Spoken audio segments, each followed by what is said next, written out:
Welcome to the first ever AfroTech conference presented by Blavity.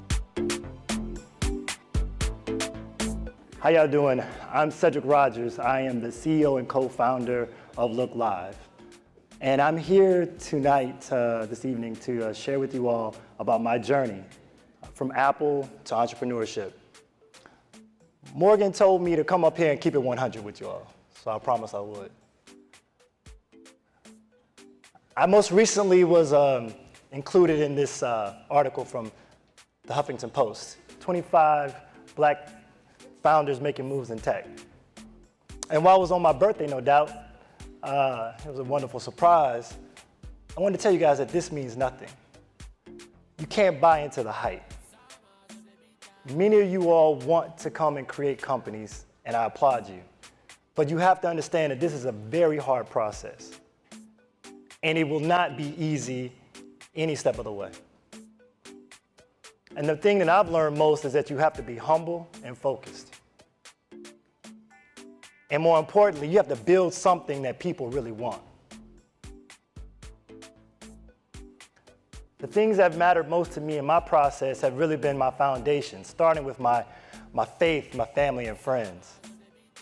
The courage to take the risks, and the passion to see them through.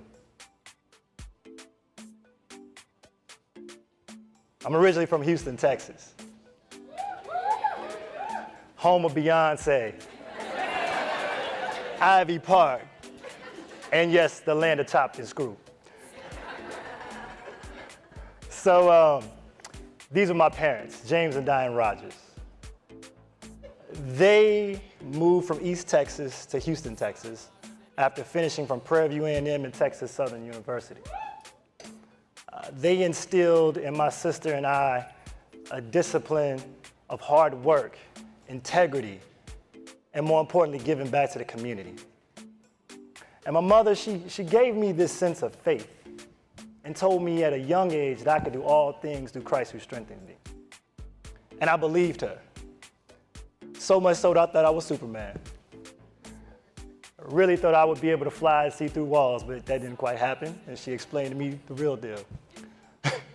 But I took that attitude to North Carolina A&T State University, Aggie Pride, where I majored in electrical engineering. I took that attitude to the track. I was on the track team. I was a hurdler. I had an attitude of attacking my hurdles in life, and I took that to the workforce, which landed me first at Hewlett-Packard, where I started to help them with diversity. But I wound up going to this conference at NSBE, National Society of Black Engineers, all right, and ran into Apple, and they brought me on board. Now I started, y'all like that? Y'all like that little image? All right, I started at Apple back in the time, 2003, late 2003. The stock was roughly around $25 a share when they gave me some. I worked there for almost about 10 years. And I was there for a period of time when innovation ran rampant through the company. 1 year felt like 7. We gave so much of our energy and our time to doing something special. We had a wonderful leader in Steve Jobs, and he had challenged us every day. And I learned so much in that process. And I became something I felt to be special, an entrepreneur.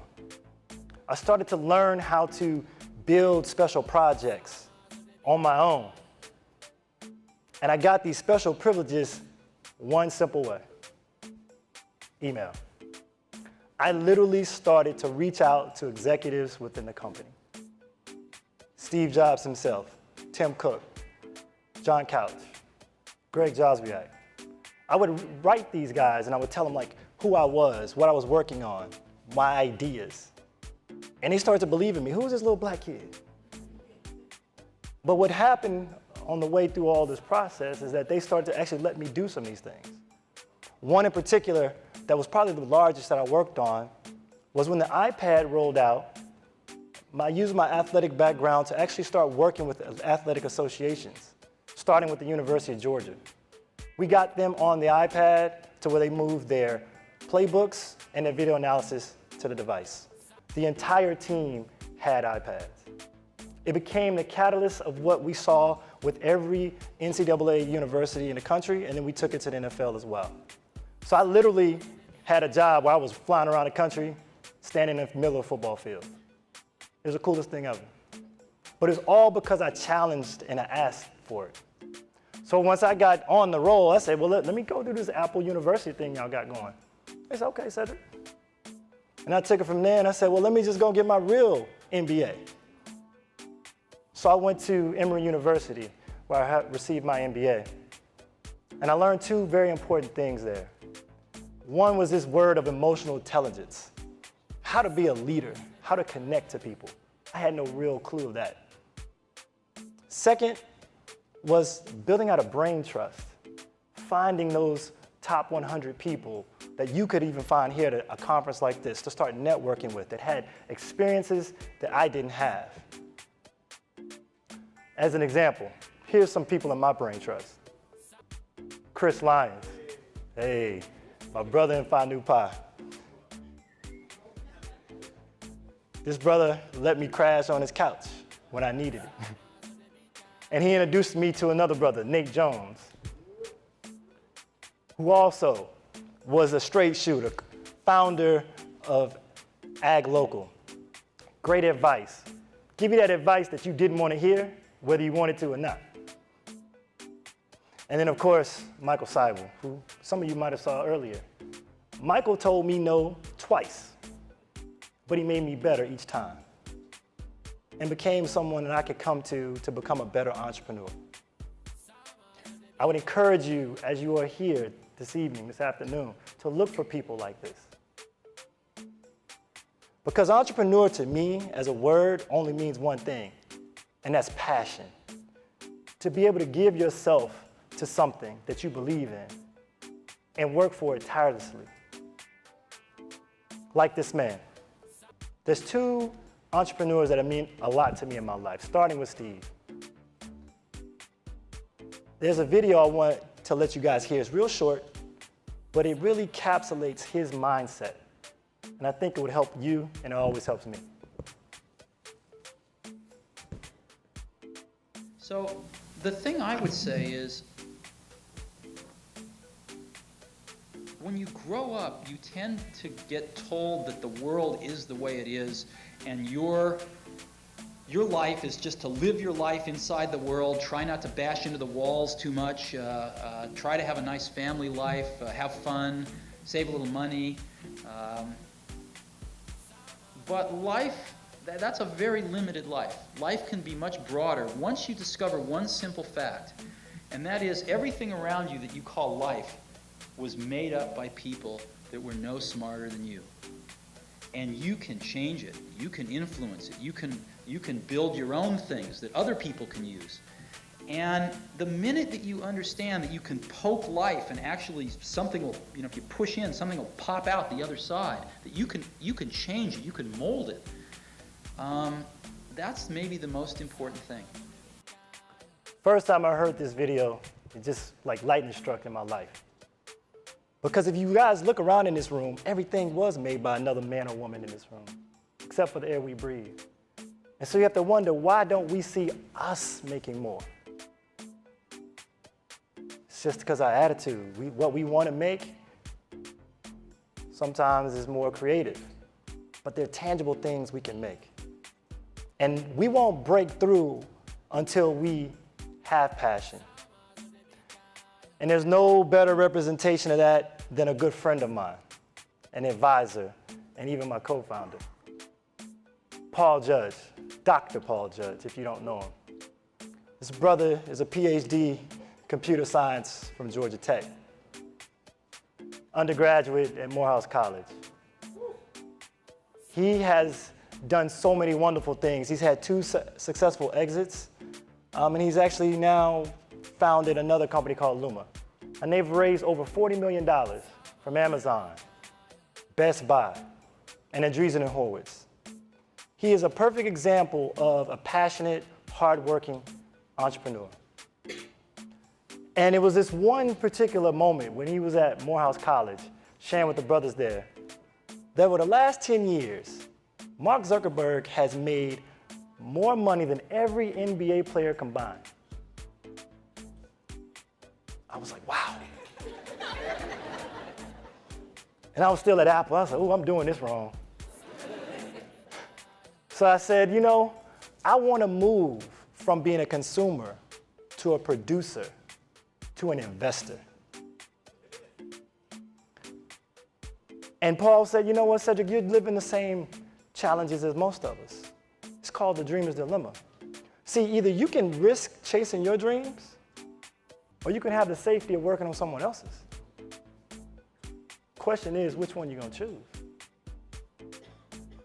It was easy. I went to Tech Square Labs. It's in Atlanta, Georgia. For those of you all on the East Coast that want to think about building, this is a place that you can come and learn how to build something from nothing. And I got started right here with my nephew. When he was 7th grade, he thought he could ball, y'all, but he couldn't. Oh. Lord have mercy, he thought he could ball. But I talked to him. I said, look, man, let me teach you how to code. Let me show you a little bit about this. He got passionate about it. Next thing you look up, senior year, he graduated, he gets a scholarship to MIT. So now he's a sophomore at MIT, computer science. 2 internships at Facebook. I realized through this experience that, you know what, there's an opportunity to build platforms for young people to learn about their passions and interests. So I created Prism. It's an app, literally, for youth organizations to give messages, surveys, and insights. And I've already got several organizations on board. We have Boys and Girls Club, Coca-Cola C5, 4-H, Usher's New Look. And this is a place that I'm passionate about, helping young people. And while doing it, I was working with Paul, and he says, say it, but you like fashion too. I said, yeah, bro, I like a little bit. He said, well, let's go make this app, Looklive, to help men mainly to discover and buy new fashion. Looklive, we went through Y Combinator, summer 2016. And we have over 800 celebrity profiles. And we literally go through and identify the fashion that is being worn. We have over 40 TV shows. So yes, I got Empire. I can tell you what Cookie's wearing, as well as Hakeem and everyone else. So here's how it works. We got John Legend. We identify his jacket. We tell you the exact jacket, but we also tell you a similar and a bargain version. And then we got my girl Beyonce.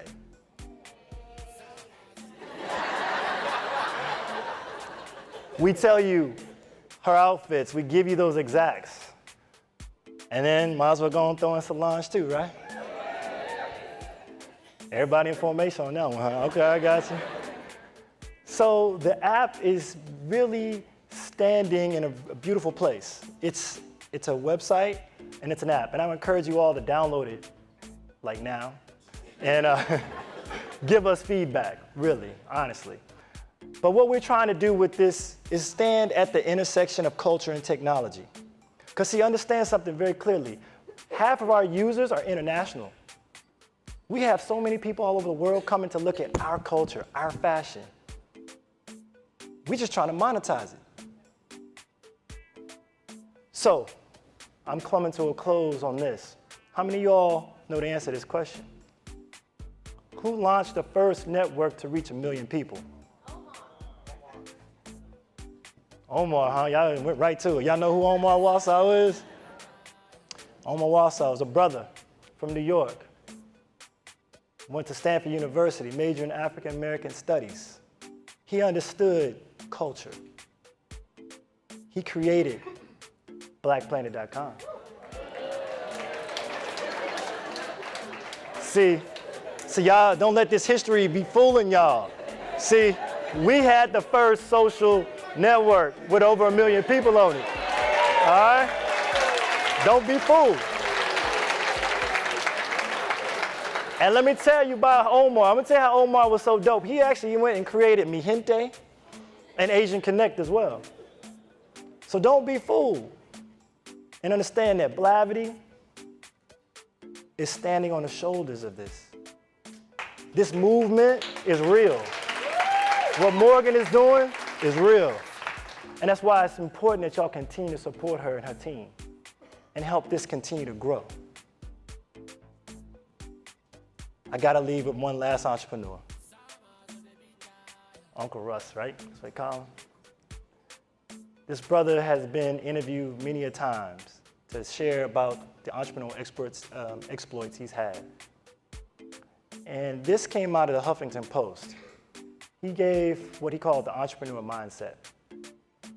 Now for brevity, I just want to run to you guys really quickly that he just basically said, you gotta do what you love. Prioritize your passion, but tell the world because they'll hold you accountable. And from there, you'll be able to make it happen. So the way I say it is, listen, don't define your destiny by where you are today. If you have a plan in your heart, go after it and achieve it. Thank you.